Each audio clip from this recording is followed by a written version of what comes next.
आसमान कित खत्म हो रहा। ये सूरज कैने बनाया है? ये इतनी रोशनी कैसे देवे? हाँ भाई धर्मे, फिर अपने आप तो बात करना क्या तू? अरे कद सुधरेगा भाई परसों एक बात बता, आपा वो बीज, बीज तो बने पौधा और पौधा तो बने पेड़, पेड़ के लगे फल और फल में तो फिर घूम फिर के बीज बढ़े जावे, तो फिर ये बीज किसने बनाया? देख भाई धर्मे, ये उल्टी सीधी बात करके मेरा दिमाग मत घुमावे। मेरा लाकड़ी काट काट पहला दिमाग खराब रहे है। अरे खड़ा हो ले, शाम तक पहला वे लाकड़ी भी पचानी है। चलो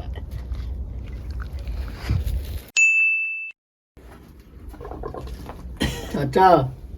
हाँ बेटा, आपने में पढ़ाई लिखाई क्यों ना?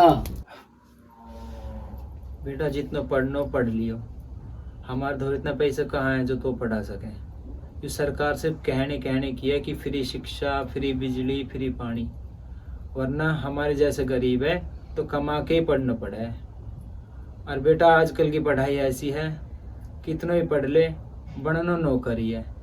तो मैं तो तेरे यही कहूँगा, जितना हो सके अपने आप पे पढ़, ताकि तो सारे सवालों को जवाब मिल सके। और चाचा ये बताओ, मैं अपने आप को कैसे पढ़ सकता हूँ? बेटा अपने आप को पढ़ना है ना, तो आपको ब्रह्म को जानना पड़ेगा। और बेटा ब्रह्म को अध्यात्म के द्वारा ही जाना जा सकता है। और अब मुझे पता है तो अध्यात्म के बारे में पूछेगा मेरे से, पर बेटा इसके बारे में मुझे भी कुछ नहीं पता है, बस मैंने लोगों से सुना है। और इसकी दीक्षा आपको कोई पूर्ण गुरु ही दे सकता है। और बेटा अब शाम हो गई है, हाथ पैर धो लो, खाना खा लो और टाइम से सो जाना। सुबह लकड़ काटने भी जाना है तुम्हें। ठीक है चाचा। भाई परसू एक बात बता, हाँ। कहा था हवा और मरना के बाद कहाँ चला जावा? भाई हमने तो माँ के पेट ताते देखे और गंगा के पेट में जाते देखे हैं, इससे ज्यादा मन नहीं बेरा। परसू गंगा समुद्र में जाके मिल जावे, अरे यो समुद्र कहाँ जा खत्म हो गए? अरे ओ मेरे भाई, मन माफ कर, मन पागल को नहीं होना। भाई परसू कहाँ जा रहा? रोड पर पानी पी का हूँ, तू आओ तो आजा। रुक जा, मैं अभी चल लूंगा। आजा।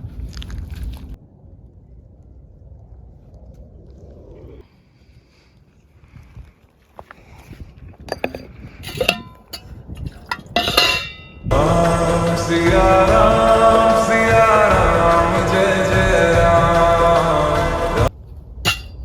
भाई परसू आज मंदिर पे चहल पहल कैसे है? भाई सुना है जने मना बब्बा रहा है, गुरुआ रहा है।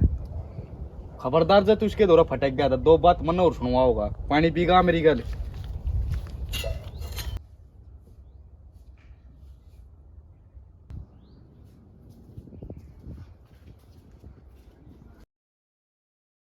प्रणाम गुरुदेव। आयुष्मान भव। कौन हो तुम और मुझसे क्या चाहते हो? मेरा नाम धर्मी है, मैं सवालों से भरा हुआ हूँ, मुझे आप अध्यात्म की दीक्षा दे सकते हो? खड़े हो जाओ। सवाल मुझे अच्छे लगते हैं, लेकिन अध्यात्म की दीक्षा मेरी बजाय किसी ऐसे गुरु से लो जिसने ब्रह्म को जान लिया है, तो तुम्हारे लिए ज़्यादा अच्छा रहेगा। क्या आप मुझे उस गुरुदेव के बारे में बता सकते हैं? मेरा एक गुरु भाई है जिसने ब्रह्म को जान लिया है, क्योंकि वो इस दुनिया से विरक्त है। क्योंकि ब्रह्म को जानने के साथ ही ब्रह्म को जानने का अहंकार खत्म हो जाता है। उसका कोई शिष्य नहीं है और ना ही वो अपना कोई शिष्य बनाता है, परंतु फिर भी तुम एक प्रयास कर सकते हो। यहाँ से 3 पहाड़ियाँ छोड़कर पूर्व की दिशा में एक जकुंडल है, तुमको उसी जंगल में मिलेंगे। प्रणाम गुरु जी। ये सारे संकट कट जाएंगे, इस बाबा जी का हाथ है ईसा। गुरु जी प्रणाम। प्रणाम। तुम इस जंगल में क्या कर रहे हो और मुझे गुरु क्यों कह रहे हो? ना ही मेरा कोई शिष्य है और ना ही मैं किसी का गुरु। क्या उद्देश्य है तुम्हारा मेरे पास आने का? मेरा नाम धर्मी है और मैं अध्यात्म की दीक्षा लेने आया हूँ गुरु जी। तुमसे किसने कह दिया मैं अध्यात्म की दीक्षा देता हूँ? चले जाओ यहाँ से। गुरु जी अब मैं यहाँ से तभी जाऊँगा जब आप मुझे अध्यात्म की दीक्षा दे दोगे। नहीं मानेगा तू? नहीं जाएगा यहाँ से। इस जंगल में नर भक्षी जानवर भी घूमते हैं, एक दिन नहीं टिक पाएगा तू यहाँ पर। गुरुजी अब मैं कहीं नहीं जाने वाला, चाहे मेरी जान ही क्यों नहीं चली जाए। ठीक है, तो अपने माता पिता से पूछ कर आओ तुम्हारा गोत्र और वंश क्या है। जाओ। ठीक है गुरुजी, मैं पूछ कर आता हूँ। चाचा, हाँ बेटा, मुझे एक बात जाननी थी। बताओ। मेरे माँ बाप कौन है और मेरा वंश और गोत्र क्या है? बेटा, पर आपको ये सब कुछ जानना क्यों है? मुझे अध्यात्म की दीक्षा लेनी थी, तो इसलिए मेरे गुरुजी ने ये बात पूछी है।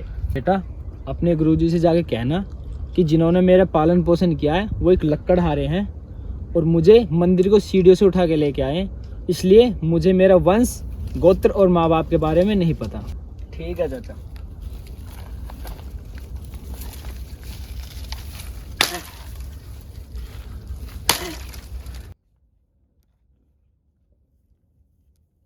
प्रणाम गुरुजी। प्रणाम। तू फिर आ गया? नहीं मानेगा तू? गुरुजी, मेरे चाचा ने ये कहा है, मैं उन्हें मंदिर की सीढ़ियों पे मिला था, इसलिए वो मेरे गोत्र और वंश के बारे में कुछ नहीं बता सकते। मेरा पालन पोषण उन्होंने ही किया है। मैं धर्मी हूँ और लकड़ी काटने का काम करता हूँ। मेरा नाम धर्मी लकड़हार है। ठीक है, मैं तुम्हें शिष्य स्वीकार करता हूँ। आज से तुम्हारा नाम देव सूर्यवंशी है। अब जाओ, पिपल की लकड़ियाँ ले आओ हवन के लिए। प्रणाम गुरु भाई। प्रणाम। आओ, बैठो, आसन ग्रहण करो। गुरु भाई, आपने और मैंने एक ही गुरु से ज्ञान प्राप्त किया, इसलिए आप मेरे गुरु भाई हुए और ज्ञान में भी आप मुझसे श्रेष्ठ हैं। तो कृपया कर आप मेरी एक शंका दूर करें, जो शंका मेरी ही नहीं बल्कि मेरे सारे गुरुकुल के ब्रह्मचारियों की है। गुरु भाई, मुझे पता है तुम क्या पूछना चाहते हो। यही ना कि धर्मी लक्कड़हारे को मैंने दीक्षा के लिए क्यों चुना, उसे अपना शिष्य स्वीकार क्यों किया। गुरु भाई, तुम्हारे गुरुकुल से आने वाले ब्रह्मचारी सिर्फ श्रेष्ठ होना चाहते थे, या तो ज्ञान में, या समाज में, या फिर धर्म गुरुओं में। इसलिए वो मेरे द्वारा ली गई परीक्षाओं में असफल रहे। अध्यात्म की दीक्षा के लिए गोत्र, वंश या फिर जाति कोई मायने नहीं रखती, परंतु परीक्षा के लिए मैंने धर्मी लक्कड़हारे से इस प्रकार की बात कही। और आश्चर्य की बात है, धर्मी लक्कड़हारे ने मुझे वही सब बताया जो सत्य था। वो उसी क्षण मेरा शिष्य बन गया था जब उसने सत्य कहा। और जो सत्य को धारण करता है और सत्य को जीतता है, उनके लिए आध्यात्मिक गुरुओं के द्वार सदैव खुले रहते हैं। गुरु भाई, मेरी एक बात सदैव याद रखना, जो शिष्य सत्य के साथ गुरु चरणों में बैठता है वही ज्ञान का सच्चा अधिकारी है। इसके विपरीत जो असत्य के साथ ज्ञान की अभिलाषा रखते हैं, उन्हें ना तो ज्ञान मिलता है और ना ही पूर्ण गुरु।